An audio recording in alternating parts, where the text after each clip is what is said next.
The divine inspiration, the divine idea of going the ministerial route. And then she followed that with expression, day in and day out, and helped to give birth and give rise to the spiritual center. If she didn't do that, if she didn't follow that holy trinity of consciousness, we wouldn't be here today. That is the divine expression working in and through your life. Now, we all know, as metaphysicians and practitioners of the unity faith, we all know that we are creating through consciousness all the time, right? That's not a new idea. We know that we are birthing our reality through consciousness all the time. The question is, and this is where it gets interesting, what level of consciousness are you birthing your reality through? What level of consciousness are you creating your life through? From the lower levels of consciousness that are like, no, I don't want to do that, and fear and insecurity, I'm not too sure, and life is too hard, or the higher levels of consciousness where you're experiencing life as joyful, as an opportunity, as just another expression of divinity in the world. These varying levels of consciousness. So I was thinking about this, and I kind of came up with, there's really 3 ways that you can experience or express through consciousness in this Holy Trinity. One is through ego, and the other is through essence. You're either creating from the lower levels of consciousness through your ego, or you're creating through the higher levels of consciousness in essence. So let's look at how it looks when you're creating through ego. All right? So there's 3 elements, really. Number 1, when you're creating your new reality through ego, you work really hard.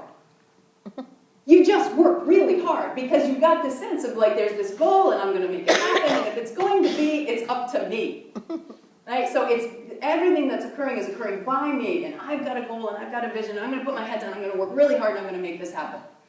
You're all chuckling because you can relate to this. I know, right? So there's that level of expression that it's like, it's by me, and I'm going to work hard, and I'm going to make it happen. Second element, there's some place to get to. There's a goal, there's a destination, and I'm going to get there, and don't get in my way. No side roads, no smelling the roses, we're just going to get there. It's very linear in its orientation, right?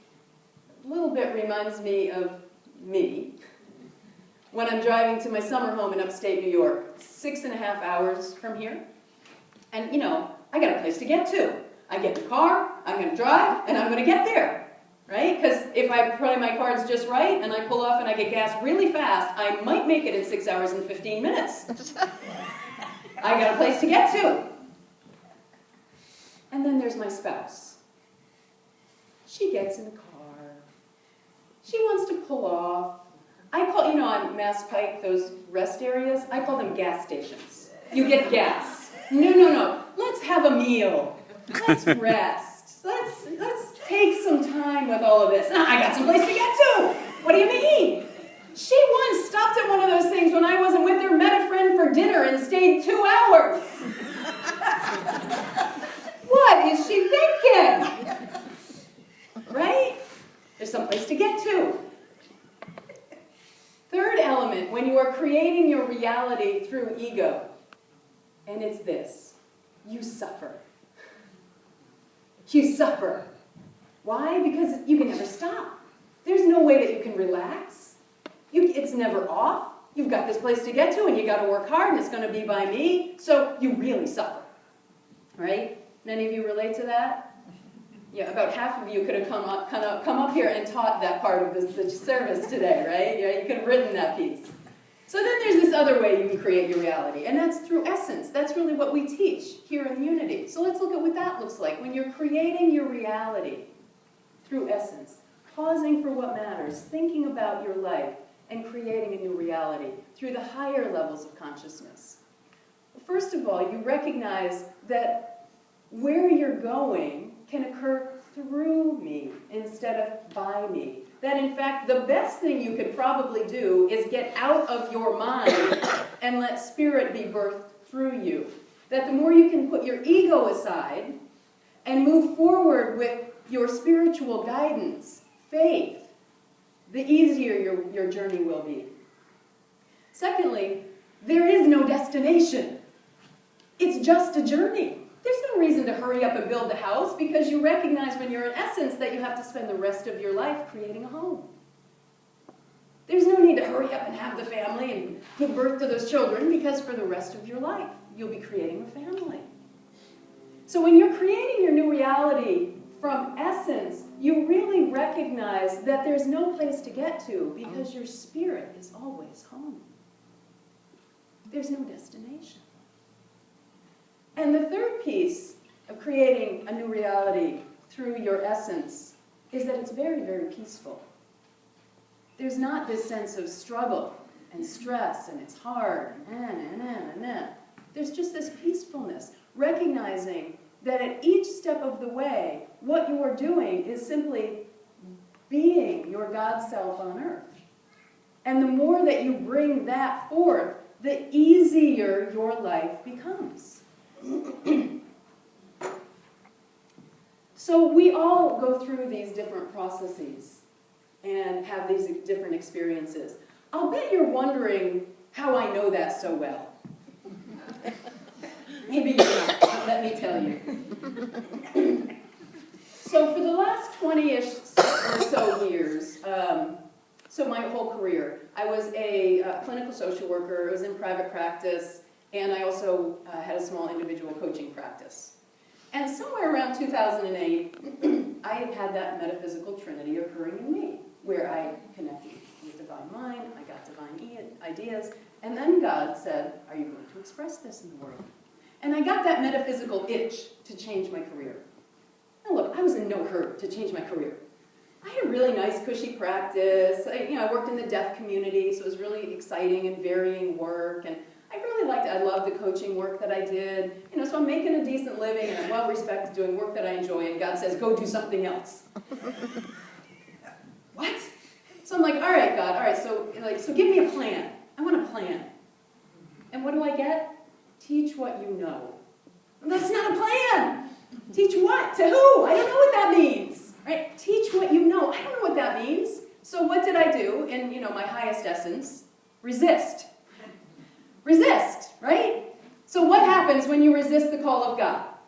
It gets louder, and you get more uncomfortable, right? You all know this. It's just painful. So right around the end of 2008, I've been going through this process, and teach what you know, and trying to figure out what that means, and to who, and blah, blah, blah, blah. And it was one of those moments, this evening in 2008, that you remember like it was yesterday. It's kind of etched in my mind. I'm getting ready to go to bed that night, and I've been praying and meditating on this whole teach what you know thing. And I reached down and grabbed the cover on my bed, and I had this thought, just like this, Life Design 09. That rhymes. Not a good business plan. Not a good business plan. Life Design 09, that rhymes. And then, I could teach a course on how to design your life based on spiritual principle and coaching practices and all this stuff that I know. Teach what you know. All right, well, that's an idea, right? So I went to bed that night thinking I was going to go to sleep. Right? God had another plan. I had this entire download of this whole curriculum of a course that I could teach. It's like, wow. And so I did. I began teaching this course called Life Design in 2009, Life Design 09, that rhymes, that was my business plan. And it was lovely. It was really a lovely process that first year. So I was going along with my day job as a therapist and then teaching my little courses on the side, and it was all very nice. What do you think God said then? Give up the practice. Give up the day job, right? Are you serious about this? Are you serious about being a teacher, a spiritual teacher? Are you serious about being a speaker? Or are you just playing with it? So a year ago, in January 2011, I closed my clinical practice. I closed my office.